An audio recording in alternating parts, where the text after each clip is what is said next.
Solapur MIDC जळीत कांडाची चौकशी स्थिती काय आहे आणि त्यांना मदत मिळावी यासाठी पालिका आयुक्तांना सोलापूर शहर काँग्रेस कमिटीच्या वतीने निवेदन देण्यात आलंय। यावेळी शहरातील पावसाळी कामे, नाले सफाईबाबत पालिकेचा वेग किती आहे यावरही चर्चा करण्यात आली आहे। सोलापुरातील अक्कलकोट MIDC मधील सेंट्रल टेक्सटाईल्सला रविवारी पहाटे लागलेल्या भीषण आगीमध्ये दुर्दैवाने मनसुरी आणि बागवान कुटुंबियातील 8 जणांचा मृत्यू झाला। कोट्यवधी रुपयांचे मालमत्तेचे नुकसान झाले। झालेली घटना गंभीर आणि चिंताजनक असून सोलापूर शहरात यापूर्वीही आगीच्या अनेक घटना घडून अनेक कारखानदारांचे, नागरिकांचे कोट्यवधी मालमत्तेचे नुकसान झाले आहे। या दुर्घटनेमुळे जीवितहानी, आर्थिक नुकसान आणि कामगारांच्या सुरक्षेचा प्रश्न ऐरणीवर आला आहे। विविध माध्यमातून समोर आलेल्या माहितीनुसार या दुर्घटनेला अग्निशमन दल वेळेवर पोहोचले नाही असे बोलले जात आहे। आग कशामुळे लागली याचे कारणही कळाले नाही। या आगीच्या घटनेची तातडीने चौकशी करून त्यामागील कारणे शोधली जावीत आणि पुन्हा अशा घटना भविष्यात घडू नयेत यासाठी तातडीने उपाययोजना करण्यात याव्यात। मृतांच्या नातेवाईकांना शासनाकडून जाहीर केलेली मदत तुटपुंजी आहे, त्यांना भरीव मदत मिळावी। तसेच अक्कलकोट रोड MIDC येथे कायमस्वरूपी अग्निशमन दल स्टेशनची उभारणी करणे, गाड्यांना पाणी भरण्यासाठी वॉटर फीडर पॉइंट निर्माण करणे, गाड्यांची संख्या वाढवणे, अग्निशमन दलाचे आधुनिकीकरण करणे, फायर ऑडिट करण्यात यावे। यावेळी आयुक्त साहेब, आणखी किती बळींची वाट पाहणार आहात असा सवाल चेतन नरोटे यांनी केला। अशा प्रकारच्या दुर्घटना पुन्हा घडू नयेत यासाठी ताबडतोब उपाययोजना करण्याची मागणी केली। तसेच सोलापूर शहर जिल्ह्यात पावसाळा सुरू झाला असून मागील काही वर्षात कमी वेळेत अधिक पाऊस पडण्याचा नवीन ट्रेंड दिसून येत आहे।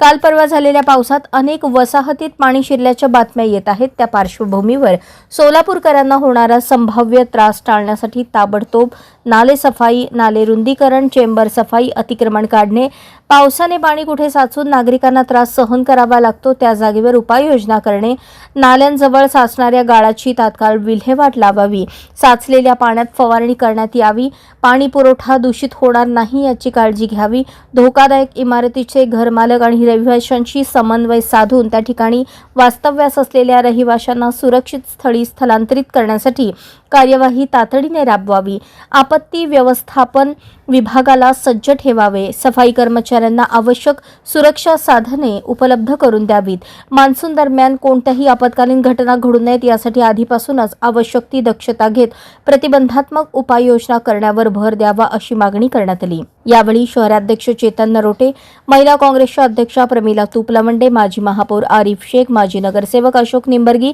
विनोद भोसले, नरसिंग कोळी, माजी नगरसेविका परवीन इनामदार, फिरदौस पटेल, अनुराधा काटकर, प्रदेश सरचिटणीस नरसिंग आसादे, युवक अध्यक्ष गणेश डोंगरे, प्रदेश प्रतिनिधी सुशील बंदपट्टे, कार्याध्यक्ष हनुमंतू सायबोलू, अल्पसंख्याक अध्यक्ष जुबेर कुरेशी, एजाज बागवान, सेवादर अध्यक्ष भीमाशंकर टेकाळे, उद्योग सेल अध्यक्ष पशुपती माशाळ, मध्य युवक अध्यक्ष वाहिद बिजापुरे, उत्तर युवक अध्यक्ष महेश लोंढे, मीडिया प्रमुख तिरुपती परकीपंडला यांच्यासह इतर पदाधिकारी उपस्थित होते।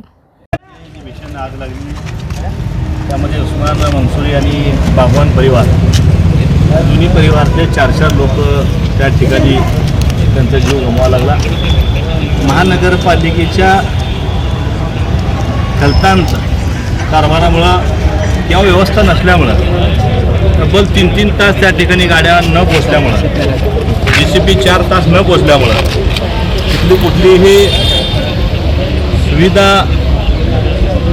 पाण्याच्या गाड्या ज्या पद्धतीनं रेस्क्यू व्हॅन पाहिजे, त्या कामगारांना किट पाहिजे, त्या कामगाराला ऑक्सिजनचे किट पाहिजे, असं कुठलंही किट त्यांना नसल्यामुळं लोक आतमध्ये घुसू शकले नाहीत। आणि ते आज बघता बघता एवढ्या मोठ्या प्रमाणात झाली की तिथं 8 माणसांचा त्या ठिकाणी जीव गमवाला। आणि आत्ता सगळे ते छोटे मुलं बघता ह्या परिवार पूर्ण संपलेला आहे, तो एकटाच आता राहिलेला आहे। काँग्रेस पक्षाच्या वतीनं आम्ही महानगरपालिकेच्या आयुक्तांना आता जाऊन पत्र दिलेलं आहे की नेहमी अशा घटना झाल्यावर महानगरपालिका जागा होती का खळबळून?